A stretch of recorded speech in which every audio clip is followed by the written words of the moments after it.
Rapper Nipsey Hussle's alleged killer was attacked on his way to court. Eric Holder's attorney tells TMZ that he was attacked by two people while in a holding cell. Holder needed 3 staples after being cut with what's believed to be a razor. Nothing like you fucking rap niggas. Hustle man, a shooter, that's a Man, you know, he just listened to every record. He gave me his input on what could make. What if I told you Nipsey Hussle's death wasn't just a tragic end to a great life, but part of a plan way bigger than any of us knew? According to all conspiracy theories that have been floating around on the internet ever since Diddy's arrest, Eric Holder, the man convicted for Nipsey's redrum, might be holding on to secrets that connect Diddy, Jay-Z, and even Nipsey's closest people. So let me just break down this and y'all can decide what truth and what's cap. So Eric Holder, the man convicted of taking out Nipsey Hussle, was jumped by 2 inmates who slashed his head with a razor, leaving him bleeding and barely conscious. Now, according to this was a paid setup to keep him from talking. Suspicious timing, right? Rumor has it Holder had more than just his own beef with Nipsey. He allegedly told people he was hired by someone to take Nipsey out. And yeah, it sounds crazy, but since Diddy has gone down, every drama that has happened in Hollywood so far is getting connected to Diddy, and Nispey's case isn't any different. Allegedly, Nipsey was getting bigger, more influential, even rubbing shoulders with Jay-Z. Could it be that some in the industry felt threatened? Nipsey was out here buying up his neighborhood, giving jobs to his people, spreading knowledge. Nipsey was real-life power, something the industry hadn't seen in a while. The incident that took his life outside his Marathon clothing store on March 31st, 2019 felt personal, yet people are asking, was it more calculated?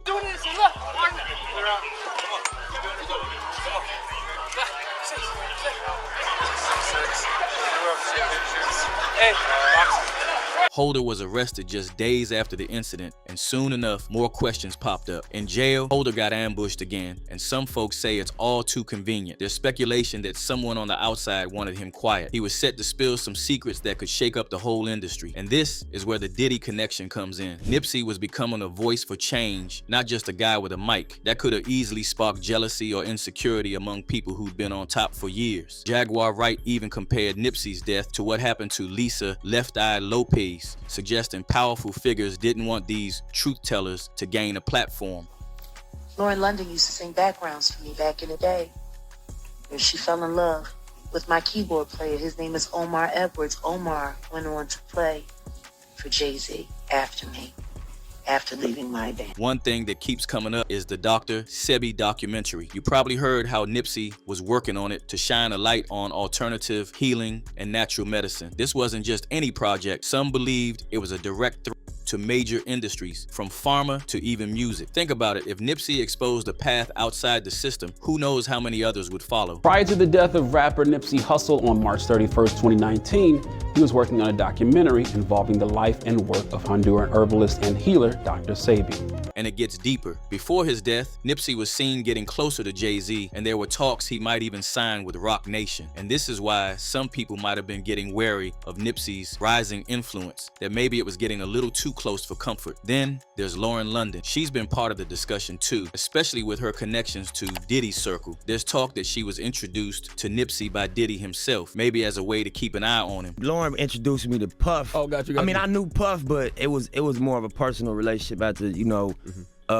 we was at Cassie's birthday, something like that, you know. What made you want to get an old like Diddy and put him on young? That's crazy. And if that sounds wild, remember, Lauren's own sister, Capricorn, used to work as Diddy's assistant and later sued him. People think Capricorn saw things, hinted at disturbing stuff going on in Diddy's world, and during Nipsey's last days, it seemed he knew something was coming. He went on social media and talked about powerful enemies. Fans keep going back to that post, wondering if he had a feeling something was gonna go down. Was he on guard, looking over his shoulder? The conspiracy runs deep. Some say Diddy and Jay-Z didn't want that Dr. Sebie documentary to see the light of day, thinking it could expose things the industry would rather keep hidden. And even Jaguar Wright compared Nipsey's death to Tupac's, calling out that same pattern of silencing voices. Then comes the part about Wack 100, who claimed Diddy had compromising footage of Nipsey. Allegedly, this footage involves Diddy, and he would hold on to this footage to keep Nipsey under control. And let's be real, this isn't the first time Diddy's been accused of using leverage against people in his circle. I'm not saying you're a liar. I'm just saying I've never seen it. It's never come across my I could have made desk. a lot of money off this stuff, and I've been the one refusing to let it come on, come out. But here's where it gets serious. When Holder was attacked in jail, it was said he was about to name names, that he was finally going to drop everything he knew about really went down and who was really involved. Holder's trial has been wild from the start. There was footage, there were witnesses, but even after being convicted, his life in jail has been anything but safe. Every time he's ready to talk, something happens. It's almost as if someone's always watching, making sure he doesn't reveal too much. And if you thought that was intense, let's talk about the recent info. Diddy's name came up again, with rumors he kept Nipsey from fully releasing his Victory Lap project under his own terms. People are saying Diddy was trying to secure royalties, practically using Nipsey's music as a payday. If true, it shows Diddy's interest wasn't to uplift, but to control, keeping Nipsey in line just like others in his orbit. Whether you believe it's all cap or not, it's clear Nipsey's death wasn't just another sad moment in hip-hop. Holder's attack in jail and the secrets he holds only deepen the mystery, and people are not holding back on this one. After Holder's alleged revelations